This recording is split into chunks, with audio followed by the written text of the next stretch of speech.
Good morning, Lisa, and good morning, viewers. Good morning. Welcome to Tennis Takeaways. I'm Lisa Stone, a tennis parent and creator of Parenting Aces. And I'm Dewey Evans, a performance architect focusing on the mental side of performance with young people and helping their parents guide them through having the best possible experience through youth sports. We're so happy to have y'all joining us today. And in today's show, we're going to be talking about race in tennis and the USTA's recent statement on diversity in tennis. As our guest, we have Leslie Allen, and Leslie has had a distinguished career in tennis.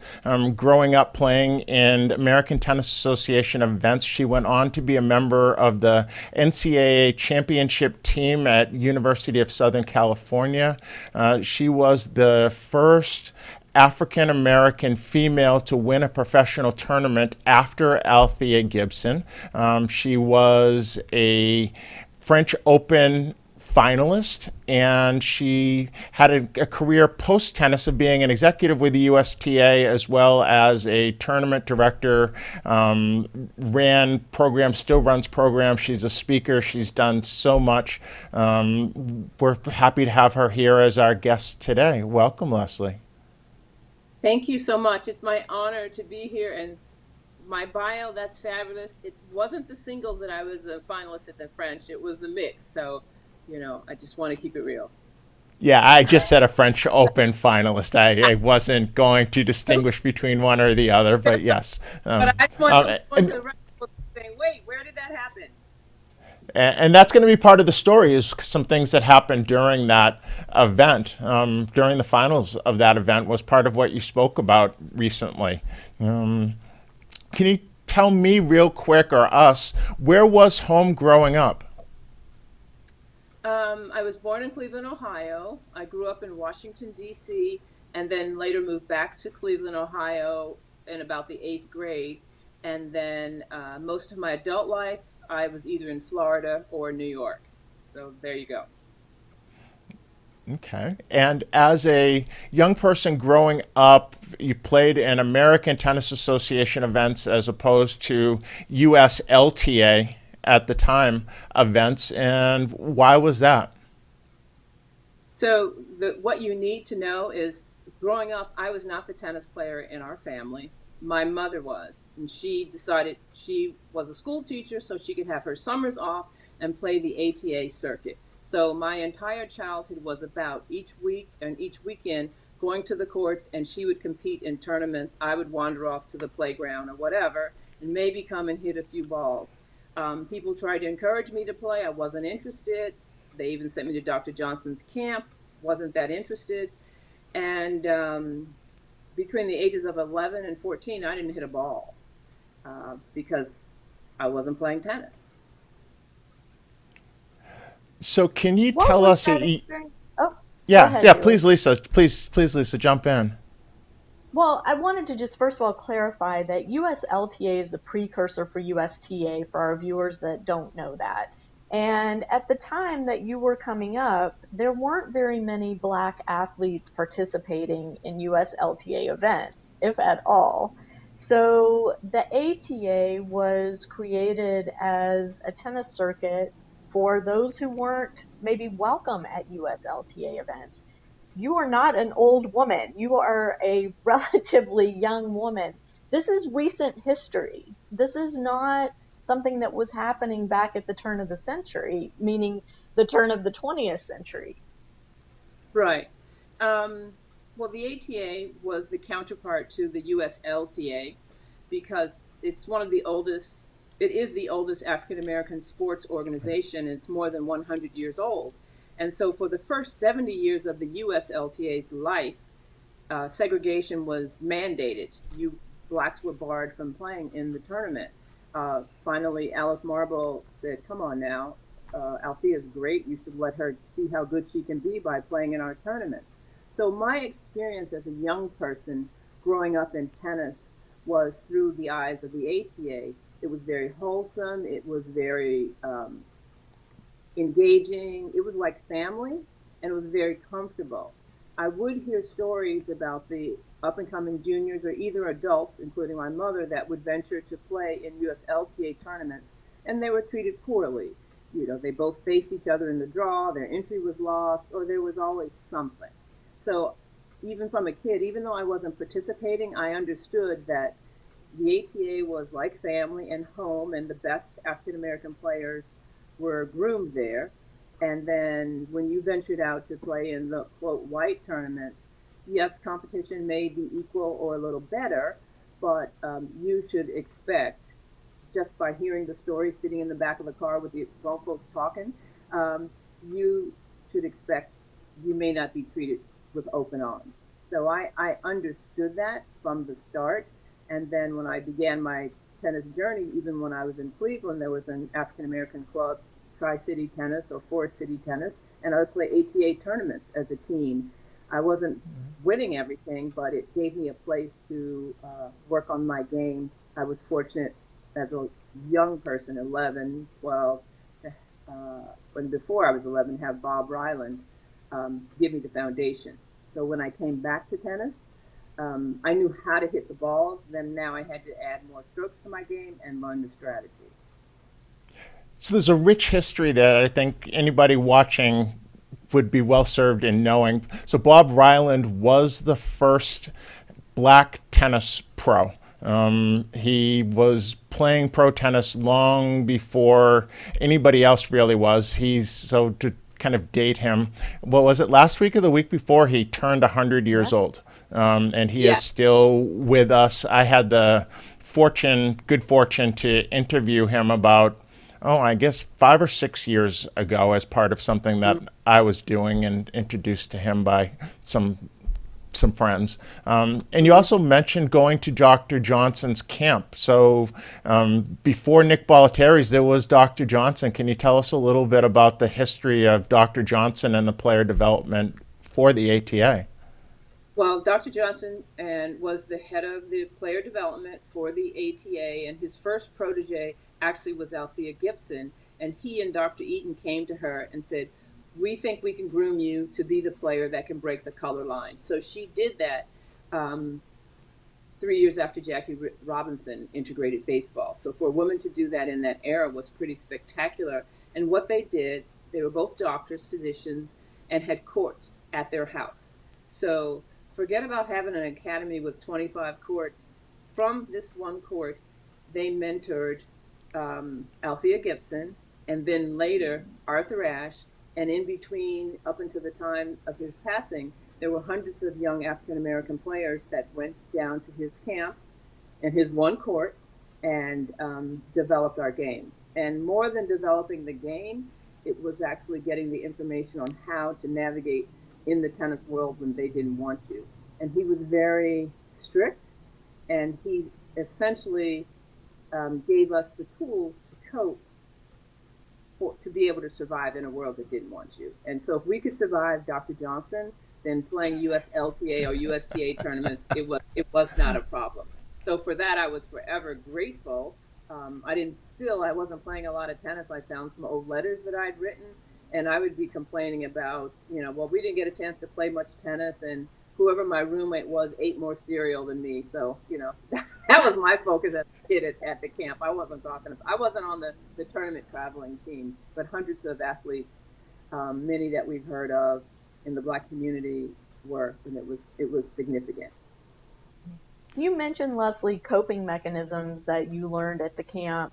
Can you give us some specifics of things that you were taught that you needed to do as a Black athlete trying to compete in an environment that didn't feel welcoming to you? Well, I think as a person of color, you are, whether someone specifically sits you down like they do now and have the conversation with their sons / and or daughters like I had with mine, when you have an interaction with the police, do this, don't do this, say this, don't move, So his was not quite as direct, but so we learned these things by osmosis. So one, you could never show any kind of outward anger. within whatever was going on in the match, because there was the thought that if you lose your mind and, let's say, act McEnroe like, then the door is going to be slammed and nobody else is going to get a chance to participate. So that was one. You had to have perfect decorum, which is why Arthur was the chosen one, because there were three Arthurs at the same time, equally talented, and probably Arthur Ashe was not the most talented, but he had the right mindset to be able to navigate, the same way as Jackie Robinson was not the best baseball player, but he had the mindset to be able to deal with what he was going to be facing integrating baseball. So I remember about decorum, and I also remember about line calls. And if it was close, you had to call it in. I mean, that's not necessarily how people coach today. You know, if you don't see it, obviously you can't call it out. But it was really to stop any potential altercation that would come up. So, you know, it's interesting. Well, I was just going to say that I think it's interesting that there was a culture across the board for black people who were trying to make the move outside of the environment where they were, that you had to have that certain decorum that you said, and you needed to be better. My mom grew up in D.C., but then went to Brown and to Harvard, and we lived in Concord, Massachusetts, where she was the only, we were the second black family there, and she was the only African-American working in the school system. And me as a young person couldn't be that aggressive black male, because otherwise Concord was never going to allow other black families into town. So a lot of the same things that Dr. Johnson was presenting to those in his camp, I was going through as a young person growing up in Concord, Massachusetts, where we were trying to open doors, or my family was trying to open doors for other people. How did that affect you when, or I guess first, how did you matriculate from there to USC without having played USLTA events? Well, you know, I agree with what you say about how you need to act in a particular environment, because it was just a given that you had to be twice as good as your white counterpart in order to get the position, get the job. And then being female, you even had to be even better, because obviously it was a sexist society that we live in. And that wasn't only something that came from Dr. Johnson, it came from just the greater black community at large. That's just the world that we lived in.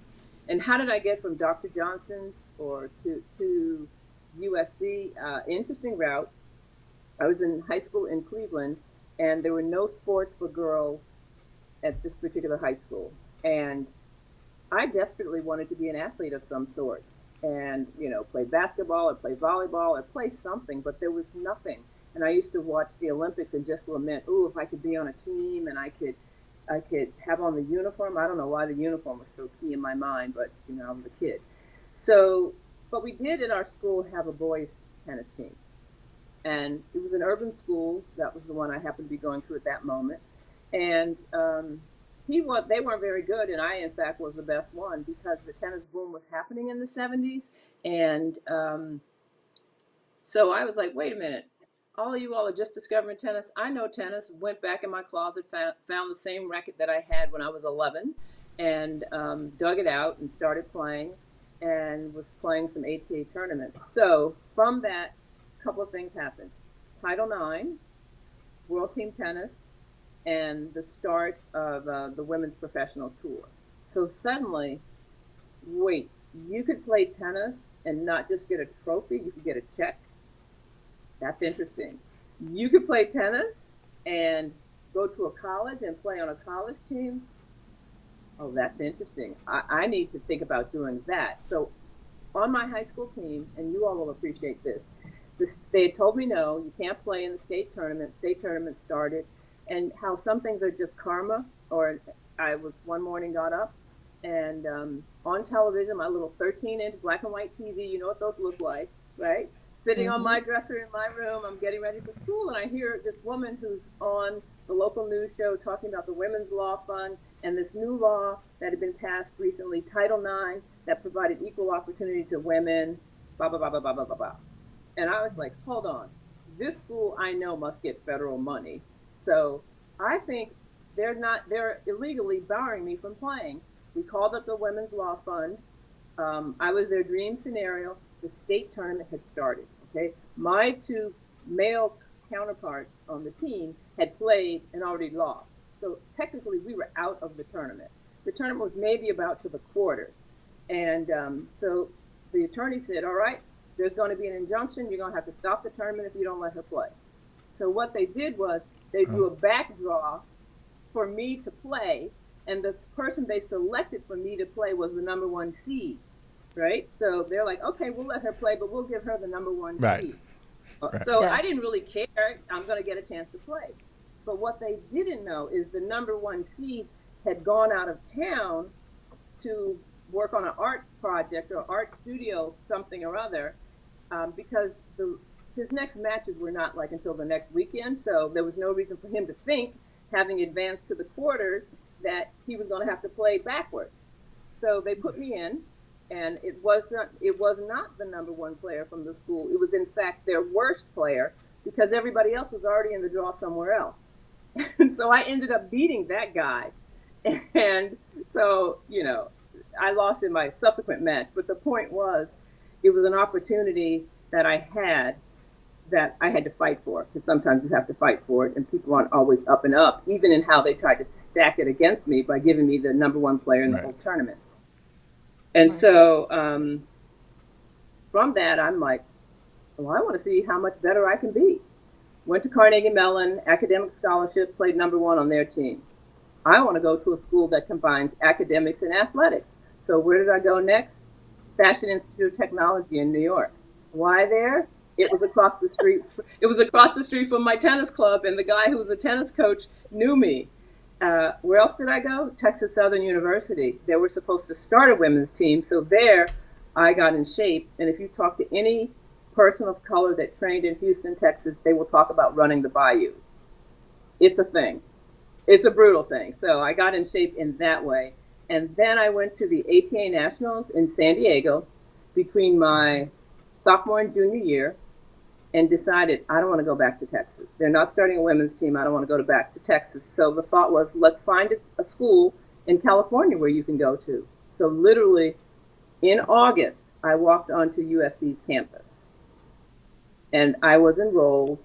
My mother had my grades from all my schools in her wallet. That's what moms do, I guess. I showed it to the athletic director. They were just starting programming. And so I was at the bottom of the USC ladder, number 6. And I never really got higher than number 5 on their ladder. And I can remember sitting in Heritage Hall where all the Heisman and all of the accolades from every athlete that's ever gone to USC was. And my teammates were all in a row filling out our bios. And they were saying things like, did you win the 18s or did I? Did you win the grass courts when you were 16? They had won so many titles they couldn't even remember. And my sheet of paper was blank. And so in that moment, I said, one day I'm going to have something to write on that paper.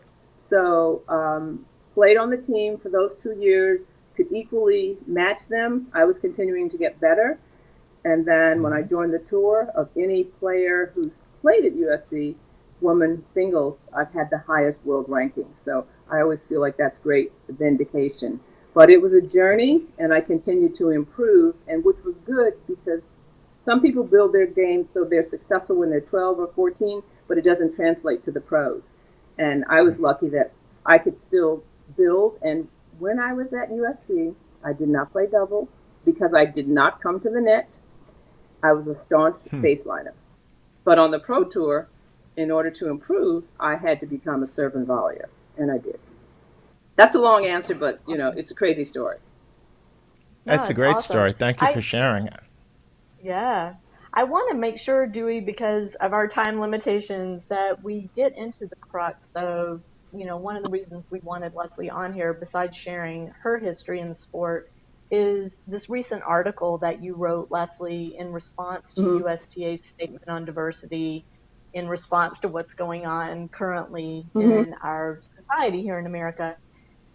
Can you tell us why you felt driven to write a response to USTA's statement? What was it that bothered you enough to light that fire? What bothered me was their third sentence when they said that the USTA has a long history of equal opportunity and making things easy for anyone to play tennis, something to that effect. So it was really the words long history of, because if 50% of your history you've been a segregationist, you can't, I felt like you couldn't say that. But more than that, you can say tennis integrated, but what was more significant for me was the opportunity for the organization to say, it took a white woman, Alice Marble, to write a letter to the USLTA officials and say, you need to let Althea Gibson play. So that was an open forum. It would be like sending out a tweet today, which shamed them into letting her play. But in letting her play, we got Althea, great champion, who begot, inspired Billie Jean, and Arthur followed in her footsteps.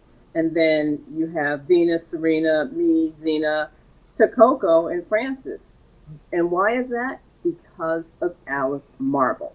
So I just felt like tennis could have made a really bold statement about, because black people have been trying, the ATA had been trying for years to get Althea to play in Forest Hills or in events, but she would not get invited. It took a white person to say, you need to open up the door and let her play. So in the same moment, as we look at what's going on with the Black Lives Matter movement, all of the things that I wrote about in that article about microaggressions and racist things that have happened, any black person is going to say, yep, that happened, yes, that happened, that happened. But the difference is now white people are realizing, wow, that's happening to you guys? Yeah, it is. And we need you to have action. Don't feel sorry for me. Don't apologize for not knowing. Let's talk about what are you and me, what are we going to do to make changes? So that was really the thing. I mean, I was so angry I left my house, I had to go on a 4-mile walk. I'm like, I'm going to walk until I'm not angry.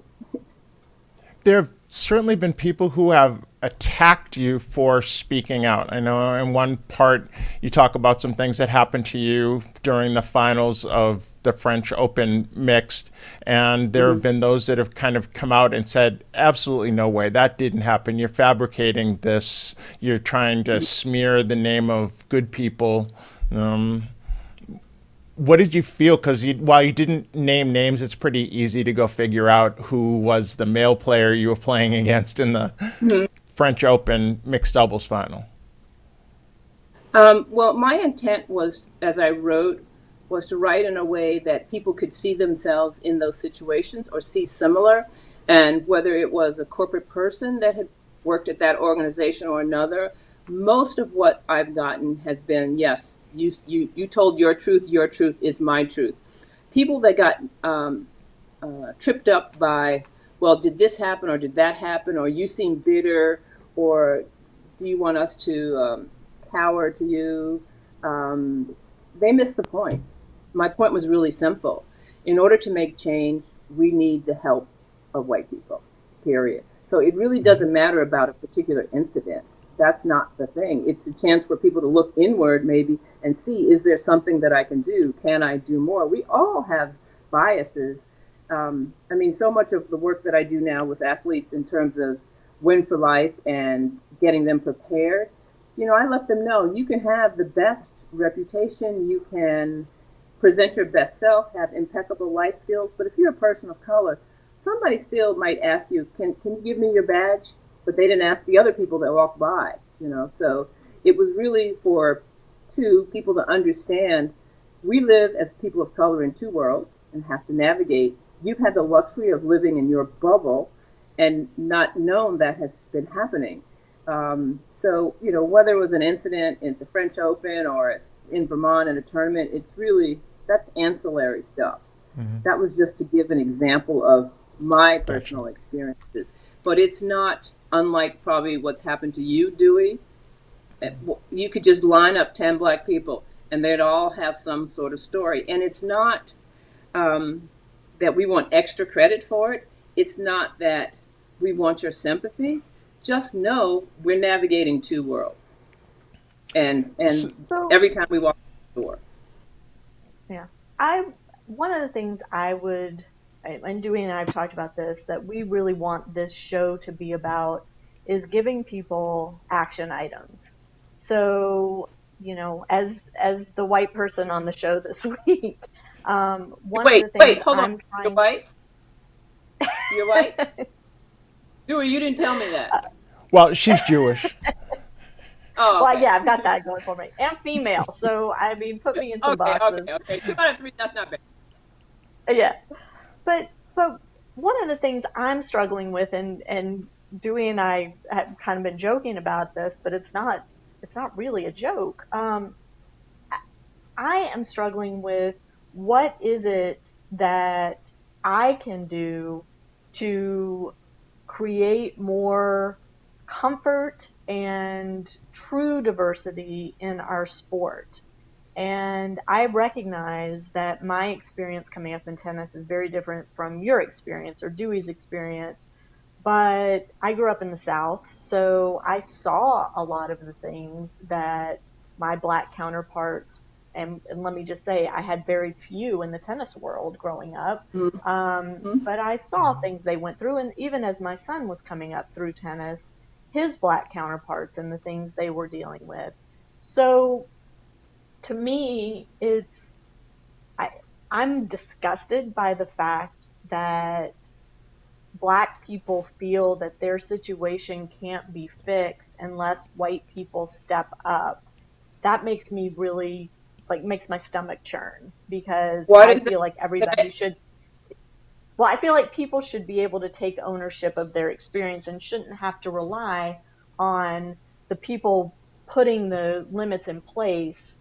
I mean, I get that as a white person, I need to change the way I'm looking at the world, but it makes me sick that a black person would feel like their situation can't be improved unless a white person steps in and takes action. And so one of the things I'm trying to reconcile is, how do I, as a white person, work with my fellow humans who come from the black community, the brown community, the Asian community, whatever, and lift everybody up together, work together to lift everybody up, as opposed to me doing something to fix your situation. Does that make sense? It does make sense, but I think that's just the reality of the world we live in. If you go back to slavery days, there was nothing that a slave could do to free themselves, pretty much. It took the abolitionists, which were called white people, to make the difference. And that's just how American society is built, unfortunately. And people are going to make strides without the help of the majority. But whenever the majority weighs in, things shift much more quickly. The oppressed usually cannot supersede the oppressor. The oppressor has to change the behavior. So, as a person of color, I am going to do my best all the time, because that's how I was raised. I don't have the luxury or the privilege of sometimes getting a second chance or giving a pass. Oh, she didn't really mean that, or oh, she was young, or there's so much coded language that goes in and around people of color. Or when a white person does something, they're protesting. If it's a black person, they're rioting. I could go on forever. But I think for you or anyone, if you start to look at things through a different lens, and then be willing to say something, because what you'll find is you may have to check your friends. That's not really a positive thing to say. That. Yeah. And it's going to make them uncomfortable. And I've had people come to me say, "Oh, I'm a 45-year-old coach. I'm a white guy. What do I say to my team about race?" Well, the first thing I say, one, it's not my job to educate you about race. I'm happy to have a conversation with it, but you need to educate yourself first so we can have a more detailed conversation. It's not an easy fix. It's not a one conversation. Okay, I got it. Thank you. Now I know what to say to black people and what not to say. You have to really understand. In anything you do, you have to research. You have to know what you need to say. And I use it as an example with my athletes in Win for Life about being prepared. when they meet me at an event, just the short version is I never have the announcer give my bio. And the first question I ask the athletes is, who am I? I don't know. Are you a school teacher? Do you work here? Are you a coach? And then they get around to, do you play tennis? Then I fast forward to, whenever you walk into a room, whenever you're going to engage with somebody, you should know as much as you can about whatever the topic is at hand, who the person is, what their background is, blah, blah, blah, blah, blah. So the fact that you don't know about an African American person, or you don't know that I'm a tennis player, one, if you only had one question to ask me, and that was, do I play tennis? If you had done your research, you might ask, what was it like to play on the biggest stage in your sport? Much more detailed, much more nuanced, much more information, because the answer to do I play tennis is yes. So when a person, not a person of color, says, what should I say? I want to make sure that you know why people feel that way, what the baggage is that people of color carry, how we successfully navigate without, basically nobody talks about this. We talk about it among ourselves, but we definitely don't talk about it with white people, but we are beginning to have that conversation. So I say, once you know a little bit more, then I will help you. But just don't act as if you're privileged and say, excuse me, but could you tell me everything I need to know so I can tell my kids? Because if it's really important to you, you will do the research and you will know, and you can ask more informed questions. So when people say, well, all lives matter, then it's easy for you to explain, we never said all lives don't matter, but this is why it's important to address the fact that we need to understand that Black lives matter too. So that would be, I don't know if that's helpful, but you have to be able to speak up or speak out. And, I assess what I do and say all the time now to make sure that my biases aren't coming up too much. Well, and I think that's part of what's happening, right, is all of us are becoming more aware, hopefully, of what's coming out of our mouths, our body language, those biases that are just part of who we are, but trying to educate ourselves and be better. Have we pushed some of this under the rug, Leslie, that, Althea kind of cracked the door, and I've heard you say that she cracked the door, you opened it a little wider, Zena and Mal opened it even further, Venus and Serena kind of smashed it open, and that we believe in a lot of cases that the doors are now wide open, and so we ourselves have become negligent in having these conversations with people and recognizing that the struggle is still a struggle, and that we need to have the conversations among ourselves of where things are, because I find that there's a lot of aggression of Black people against Black people, right? So we've all had different experiences. I've had a very different one than someone who grew up in right across the street from Sportsman's Tennis Club where I worked, right? So growing up in Concord was privileged. Across the street from Sportsman's is tough. And we don't necessarily understand each other because some of us have made it, so to speak, and we've moved out, and maybe we not even recognizing the experiences of people who look just like us, and we need to find ways to connect back to that community. I'm somewhat at a loss. Our guest next week is Bob Davis, and Bob talks a lot about the Metropolitan Tennis Club and the things with the ATA when he was young, and that we've lost a lot of that within the Black community. And how can we get that back? Well, I think that all of the conversation is helpful because we, in essence, have raised a generation of young people that they've had a Black president, you've had Black celebrities, so they sort of think racial issues aren't coming up. But then all of a sudden they face something and then they realize, oh, this is still here. I think everybody speaking to one another is better. And sometimes I think the world looks at a person of color through one lens. But we are diverse in our experiences as we are in our coloring. And, whether or not you have 29 degrees after your name or, you're homeless. it doesn't really matter. The first thing that someone sees when they see you is that you are a person of color. So whatever issues people of color have, it doesn't, your degrees don't matter, you know, in that moment. I mean, yes, you've been able to navigate in life and everything. So I think that's important. And I think when you don't teach young people, for instance, one of the trainings that I did with the athletes, they were, it was like a rainbow coalition just by happen. These are about 14, 13-year-old boys. There was a Hispanic guy, black guy, Asian guy, Southeast Indian guy. So it was everything, a Jewish guy. So I said, for your ethnicity or for your race, what are some of the stereotypes you hear? And so they went everything from I'm cheap, I play basketball, I eat beans and rice, I'm a good speller.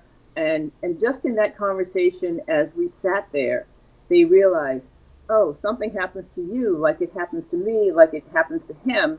And so then we talked about in the training, well, how do you respond to it? How does that make you feel? And much of what I say is, I'm not telling you not to feel that way, but there are certain ways you have to respond in order to get to where you're trying to get to. And so it was really kind of eye-opening. And my favorite moment was a little Indian boy who said, like an Asian guy said, they told me to go down the street, not to the tennis club, but go down the street because they're having the whatever, you know, some academic conference down the street. So that's where they assumed he was. The black kid said, they always think I'm playing basketball. So the little Indian guy said, I'm a horrible speller. Everybody thinks I can spell. And we all just fell out, you know, because we knew where that was coming from. So when you're able to have conversations about tough subjects early on, then you develop coping skills and you become comfortable. You know, I heard somebody that I've known since they were 14 refer to people of color as the blacks. I'm like, come on, really? You can do better than that. And they were on television when they said it. So that was a little bit frightening.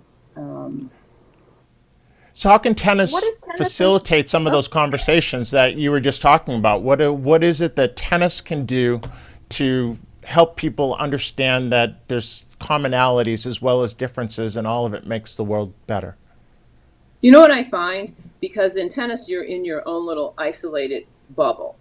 And even if you go with your squad from your team, you know, you're still in isolated bubbles. You don't have that chance to interact. So in the programming that I do, I mean, I did a training and one athlete said she's been homeschooled and we were all sitting in a room working on projects together with team people and challenges. And she said, this is so much fun. This is the first time I've been in a room with other students working on something. And we were probably writing thank you notes or something to that effect.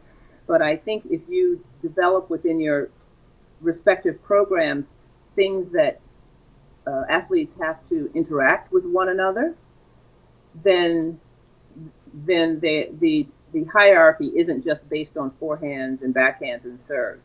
So for me and what we do, I feel like I don't really care how you serve. I don't really care about your forehand. When you come off the court, what can you do and how do you navigate and how impactful are you? And sometimes the lesser ranked player does better. And it's always interesting to watch that top player look at that and like, wait a minute, you're getting all this credibility and all this pub. I'm the man or I'm the one. So that's a lot of how I structure it, by forcing athletes to get out of their comfort zone, you know, with support. You know, I'm not going to have them do anything crazy. You know, go from there. So because it's so insular, and it's all about me, and sometimes parents want it so much that that's a problem. And I always encourage parents to let your kids do some of the things that you do. One, they'll appreciate what you do more, and two, they'll be gaining a skill, so when you're not there, they'll be able to do it. So that's kind of how I think of this tennis. Because right now, when a person of color shows up at a tennis tournament, based on responses I got from my my piece, it's still not as inviting as it could be. Better, but not as inviting. So you need to make sure your kids know that on both sides. We have work to do. Yeah, we do. You know, everybody. Yeah. Okay. Well, Leslie, thank you so much. And Dewey, I'm going to let you talk about where we're headed next week. And can I just say one quick thing? Because Sure. Yeah. So we've been doing some training virtually with athletes. So if parents are really interested and think that we can provide some services to help their athletes navigate whether they're trying to, have speak to college coaches, it's all about creating them so they can present their best selves. I have a Facebook group, Win for Life Now, and that's the 4 is the number 4, Win for Life Now. And we talk about a lot of that stuff within there and see how we can help one another.